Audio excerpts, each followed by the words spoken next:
Eu tenho certeza que você já ouviu dizer: você tem que separar 20% da sua renda para investir. Ou você tem que investir 30% da renda, outros 50% para gastos fixos e os 30% restantes para gastos variáveis. E por aí vão vários outros métodos desse tipo. Mas cara, será que tudo isso é realmente aplicável para todo mundo? Bom, é hoje que você verá como fazer uma organização financeira da sua renda, mesmo se você ganha pouco. Tudo isso de um jeito bem simples e nada de planilha e porcentagens complicadas que acabam desmotivando quem quer cuidar das finanças.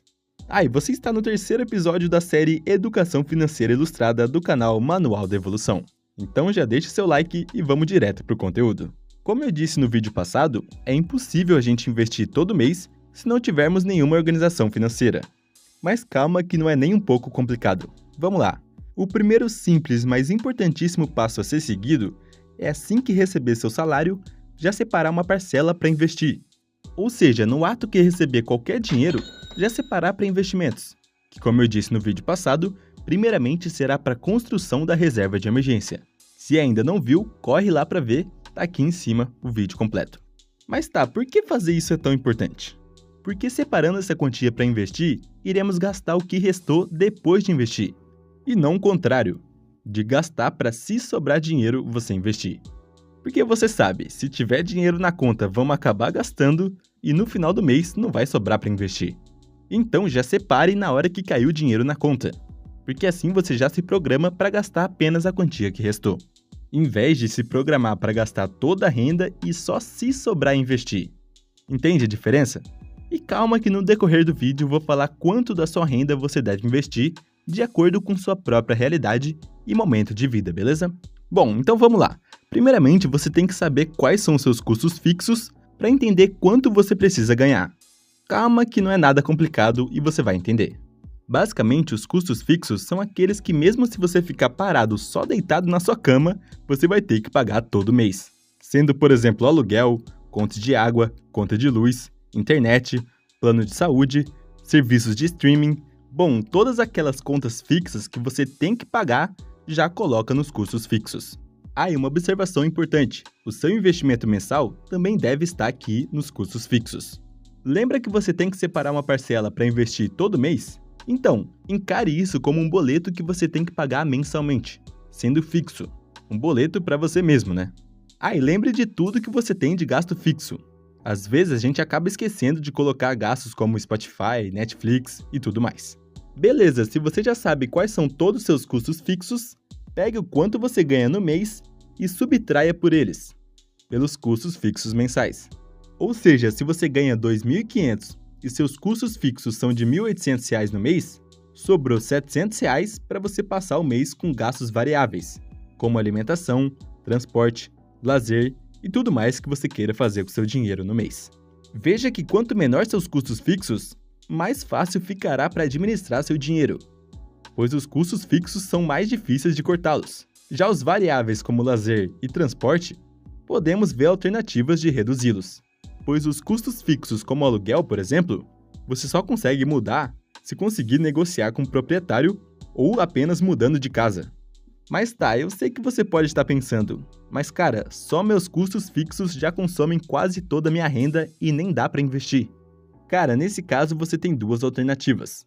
Ou diminuir os custos fixos, indo morar em uma casa com aluguel mais acessível, cortar alguns serviços pagos que você tem mensalmente, ou aumentar a renda. Porque se viver assim, com os custos fixos consumindo quase toda a sua renda, é certo que vai entrar em dívidas ou talvez até já esteja endividado. Porque viver sempre no limite da renda, você fica vulnerável a imprevistos de gastos variáveis, como imprevistos e gastos inesperados, que vão te obrigar a entrar em dívidas com cartão de crédito, empréstimos e por aí vai.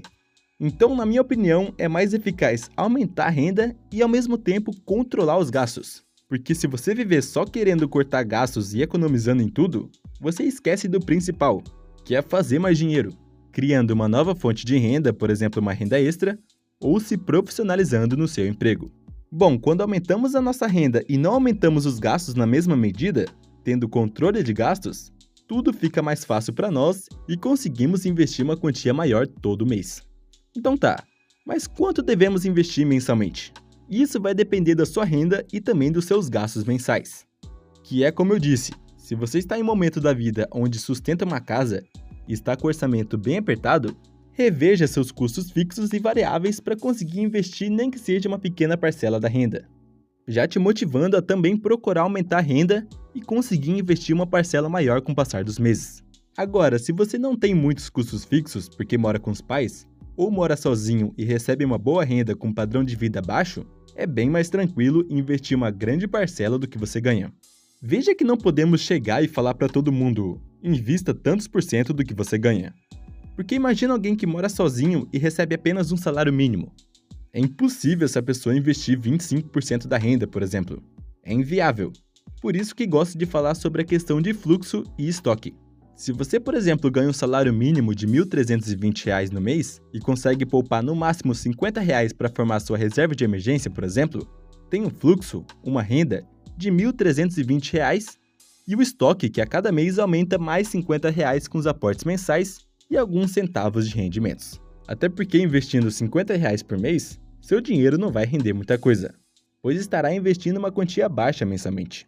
Mas agora digamos que essa pessoa procure uma renda extra nos finais de semana, trabalhando em uma lanchonete sexta, sábado e domingo à noite, por exemplo, passando a ganhar mais R$ 700 no mês.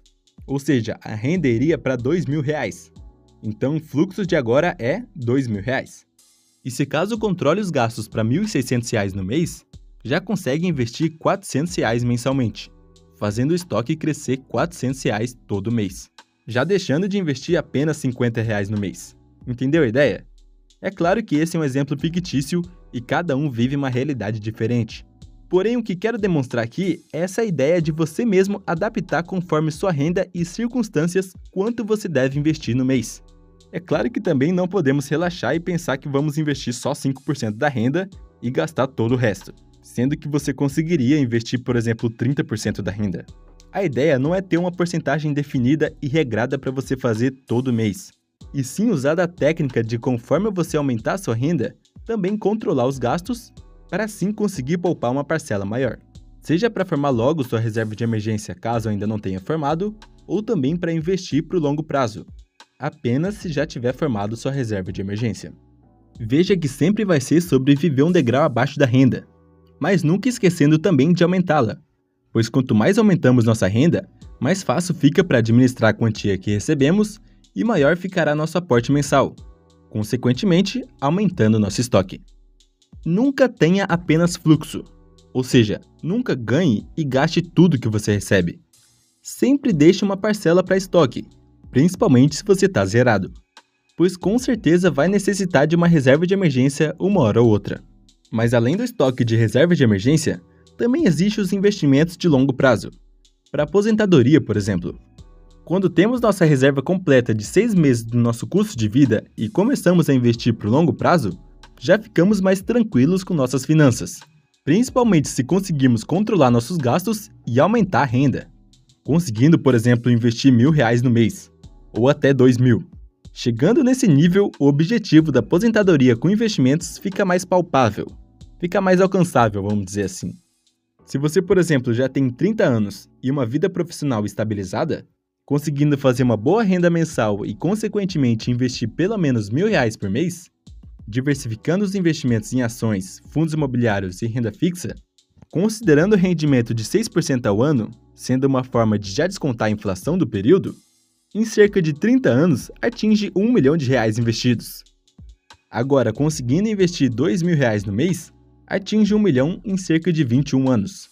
E se porventura consiga investir R$ 3.000 no mês, atinge 1 milhão em cerca de 17 anos. Lembrando aqui que é impossível prever rentabilidade de investimento, mas esses cálculos foram feitos baseados na média de rentabilidade de uma carteira diversificada, juntamente com a média da inflação dos últimos anos. A verdade é que nunca vai ter como a gente saber exatamente quanto vai render cada tipo de investimento, mas fiz esses cálculos para a gente ter uma base. E lembrando que esses cálculos já estão descontando a inflação, pegando como referência a inflação dos últimos anos. E se quiser saber mais, veja o vídeo que faço os cálculos com maiores detalhes, tá aqui em cima. E também vou deixar o link da calculadora de juros compostos aqui na descrição do vídeo. E é super interessante sim começar com pouco dinheiro, para formar a reserva de emergência, por exemplo, e já começar a investir para o longo prazo. Porém, se você quer alcançar o 1 milhão investido, não tem outro caminho a não ser investir uma parcela maior mensalmente. Porque todos nós sabemos que investindo uma boa quantia no mês, o objetivo da aposentadoria com investimentos fica mais alcançável. Então, aumentar seus ganhos trabalhando e fazendo outras fontes de renda é essencial. Mas tá, além da reserva de emergência e investimentos de longo prazo que sempre falo aqui no canal, também existem aqueles investimentos que são importantes de fazer para o curto e médio prazo. Falo mais sobre eles no episódio 4 da série Educação Financeira Ilustrada. Se o vídeo já saiu, ele vai estar aqui na tela. Se ainda não saiu, fique ligado no próximo vídeo do canal, se inscrevendo aqui e ativando o sininho. Muito obrigado por assistir até aqui e acompanhe o próximo vídeo da série.